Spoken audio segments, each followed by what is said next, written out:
Avec le micro, c'est mieux. Hello J'allais te dire, hein. et bienvenue pour euh, cette nouvelle énergie cette semaine. Hum, alors, je vais vous partager mon écran.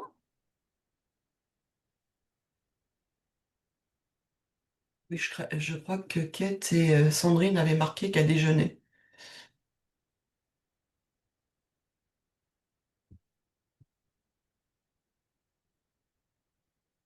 Fenêtre. Je Salut Kate, confirme. salut Salut, Sandrine, salut à pour tout à Sandrine. l'heure. Bonjour à toutes celles qui sont en replay. Donc, comme tous les lundis, on se retrouve pour le transit Human Design, c'est-à-dire l'énergie de la semaine et l'énergie principale, on va dire, pour avoir des repères un peu concrets pour savoir comment est-ce qu'on va surfer sur cette énergie cette semaine d'un point de vue pro. C'est un rendez-vous hebdo parce que cette énergie change tous les 6 jours. Donc, d'ailleurs, il y en a une qu'on n'a pas entre nos deux. Lundi dernier et aujourd'hui, il y avait une autre énergie qu'on n'a pas abordée ensemble. C'était la porte 37. Mais du coup, comme aujourd'hui, c'est la porte 63, on va parler de la porte 63. Donc, qu'est-ce que le Human Design pour celles qui ne savent pas encore?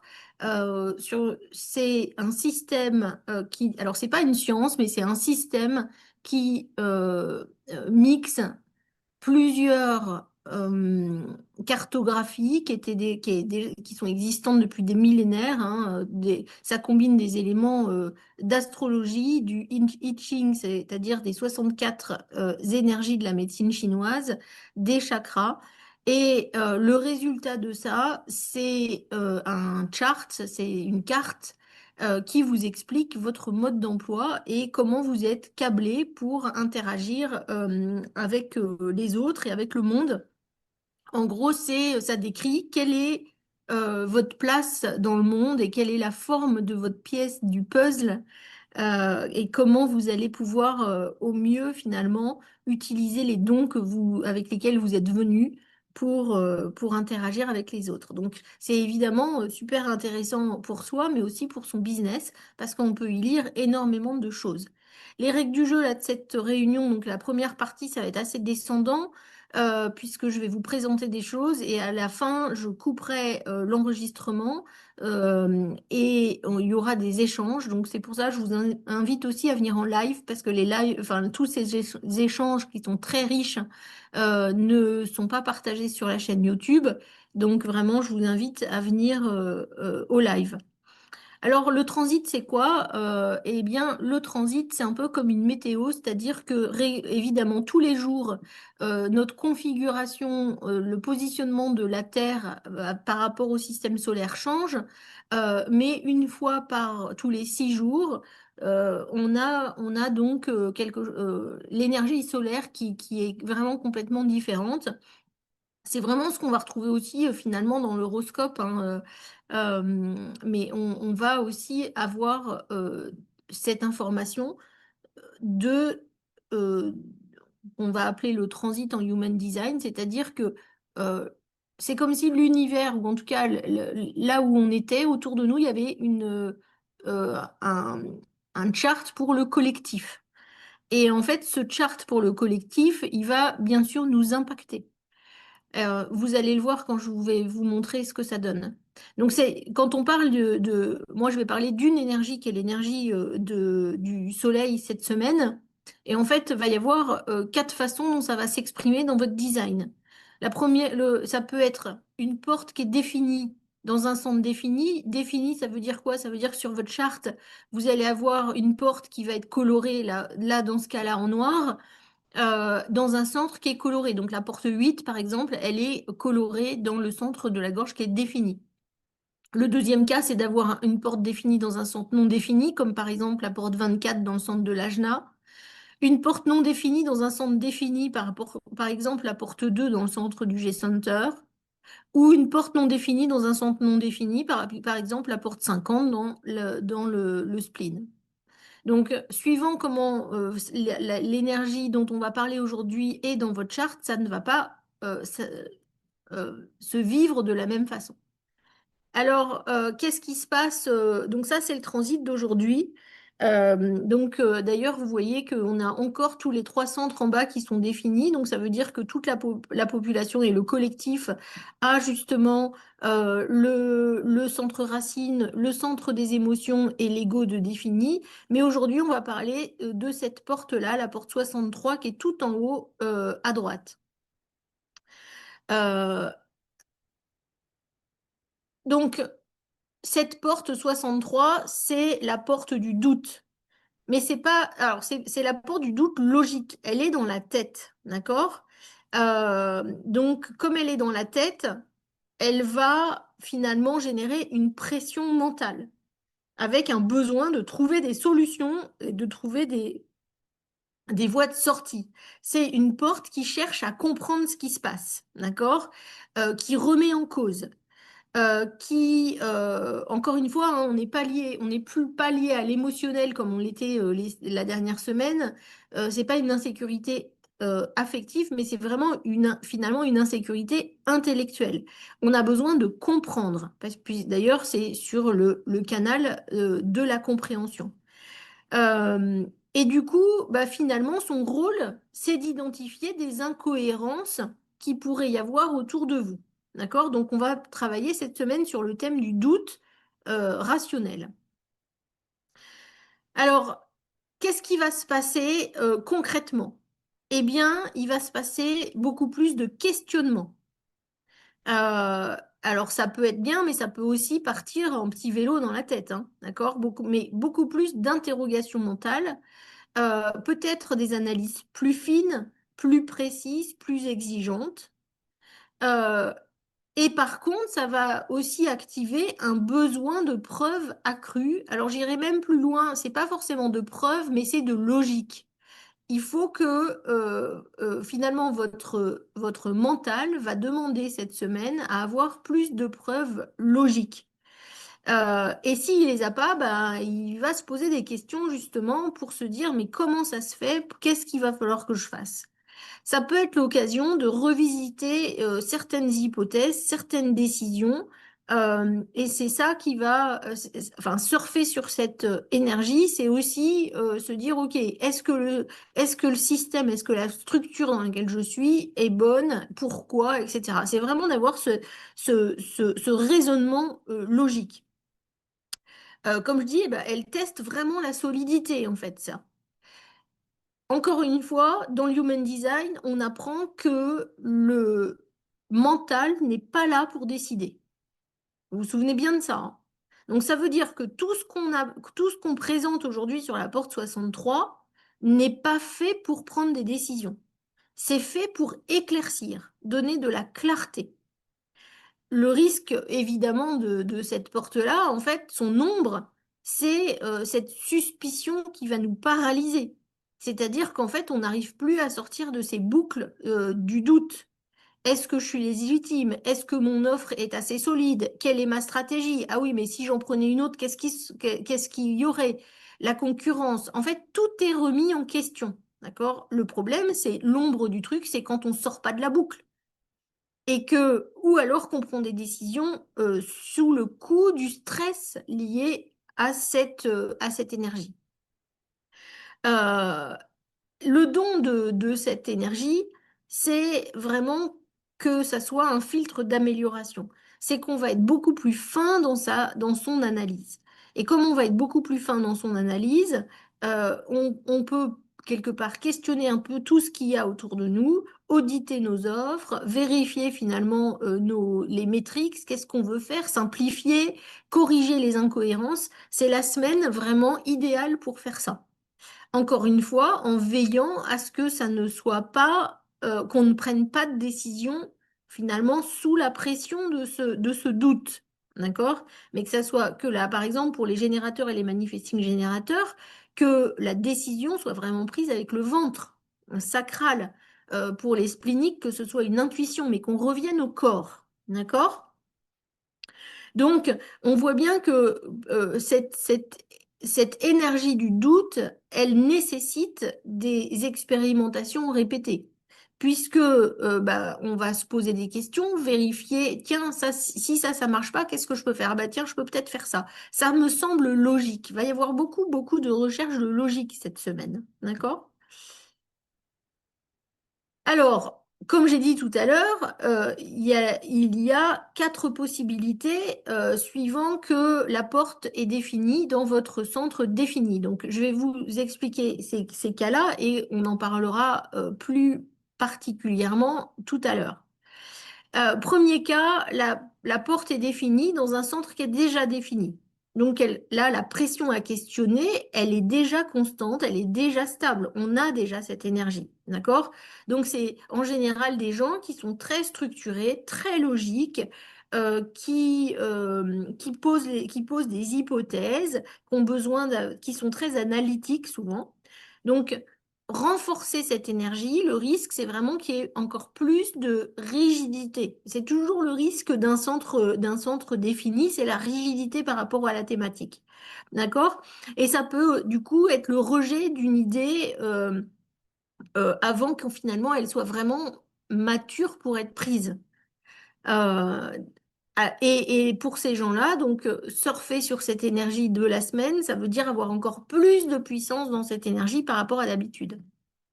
Le deuxième cas, c'est d'avoir cette porte déjà définie dans un centre qui n'est pas défini, donc dans le centre de la tête qui n'est pas défini.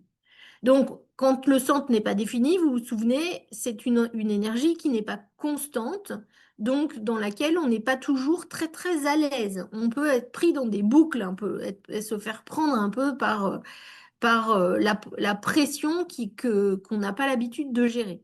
Donc là, le doute cette semaine va être vraiment... Alors, le doute est naturel parce que vous avez déjà accès à cette porte 63, mais là, on crée quelque chose, on met de l'énergie en plus, donc la pression mentale, y compris la pression du collectif, parce que vous avez vu que dans le transit de cette semaine, l'énergie est définie, mais le centre n'est pas défini. Donc peut-être que ça va définir le centre pour certaines personnes et que ça va pas le définir pour d'autres. Mais en tout cas, vous qui n'avez pas le centre de la tête défini, ça va amplifier, en fait, le collectif va faire amplifier ce doute. Et du coup, ça va peut-être vous submerger pour faire glisser du doute analytique au doute identitaire ou au doute du bien fondé ou toucher des choses plus importantes comme l'estime de soi, par exemple. Donc, ce qui est important, c'est de revenir à des faits, de revenir systématiquement à l'analyse et à la recherche de clarté, mais en prenant bien de la distance par rapport à par rapport à ce qu'on travaille. Le troisième cas, c'est la porte qui est non définie dans votre charte, dans une tête qui est déjà définie. Quand la tête est déjà définie, vous avez l'habitude, et vous avez des idées en continu, de toute façon, ça ne s'arrête jamais. Vous avez une pression mentale assez stable, mais le doute logique, c'est pas un thème que vous connaissez bien. Et donc, durant le transit, en fait, votre analyse à partir du doute, donc sur la logique, va être augmentée. Et du coup, ça peut être intéressant d'utiliser de façon alignée, en fait, cette énergie pour justement auditer ce que vous avez déjà mis en place. Le quatrième cas, la porte n'est pas définie dans un centre de la tête qui n'est pas défini. Donc là, eh bien, l'impression mentale collective va être amplifiée. Et le risque, en fait, et l'ombre de tout ça, c'est de partir dans des petites boucles, comme je vous disais, et du coup, de rentrer dans une avalanche de questions, de chercher des réponses à des questions qui n'existent pas, chercher de la logique là où il n'y a pas besoin de chercher de la logique. Et du coup, ben, vraiment, la sagesse, quand on commence à sentir ça, c'est encore une fois prendre du recul par rapport à toutes ces questions qu'on se pose, noter celles qui finalement reviennent parce qu'elles informent peut-être de quelque chose. Encore une fois, ça amène de la clarté, mais revenir à son corps pour tout ce qui va être les décisions. Donc, c'est pas une énergie très très simple hein, en fait. Hein. Les quatre questions très importantes pour ce transit, en fait, ça va être quelle hypothèse je suis en train de tester, Et là, évidemment, on parle ensemble, on parle business, hein, donc à quel moment de votre business est-ce que vous êtes? Est-ce que vous êtes au moment où vous challengez vos offres? Est-ce que c'est votre positionnement que vous allez vouloir, sur lequel vous allez vouloir réfléchir? Est-ce que c'est une stratégie commerciale? En tout cas, c'est le moment en fait pour se dire, tiens, je vais plutôt me mettre sur un thème sur lequel je vais me challenger ou me poser, me tester en fait. Et c'est intéressant parce que euh, vous risquez d'avoir plein de doutes sur plein de choses cette semaine. Mais l'utilité aussi de resserrer le nombre de sujets de doutes peut nous apporter aussi un peu de calme. La deuxième question, c'est est-ce que j'ai suffisamment de données pour analyser quelque part? Quand on n'a pas assez de données, ben, on peut rien analyser du tout. Et vous connaissez aussi la phrase shit in, shit out. Si vous avez des trucs en entrée qui sont pas de qualité, ce qui va ressortir derrière, ça sera pas de qualité non plus. Donc en fait, ça sert à rien d'analyser un système qui n'est pas robuste. Donc là, le doute est plus, ok, c'est pas, oh là là, mes chiffres sont mauvais, c'est, oh là là, comment je fais pour avoir un peu plus de robustesse dans mon système? Parce que la porte 63, comme elle est logique, elle demande des preuves. Mais c'est quoi les preuves? Et là, à partir de combien d'observations est-ce qu'on peut tirer vraiment des conclusions? D'accord? Vous avez deux clients qui vous disent non, non, ça va pas du tout ton offre.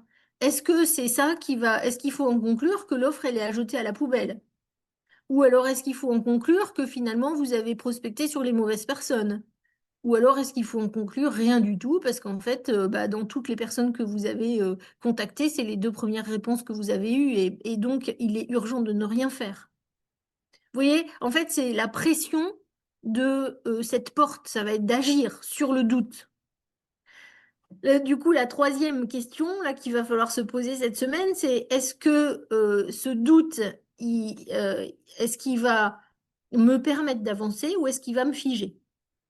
Est-ce il va soulever des peurs ou est-ce que il va me permettre au contraire de me structurer, d'avancer, d'analyser un certain nombre de choses? Et enfin, la quatrième phrase, c'est quelle expérimentation concrète puis-je lancer? Est-ce qu'il y a des choses que je peux en effet tester ou en fait c'est pas le moment pour moi? Il y a aussi ça, résister à cette pression. C'est aussi un signe de sagesse. Donc, si je devais résumer l'énergie de la semaine, la porte 63, elle est là pour renforcer votre écosystème et elle est là pour renforcer votre écosystème en trouvant les incohérences parce qu'elle cherche de la logique et de la rigueur.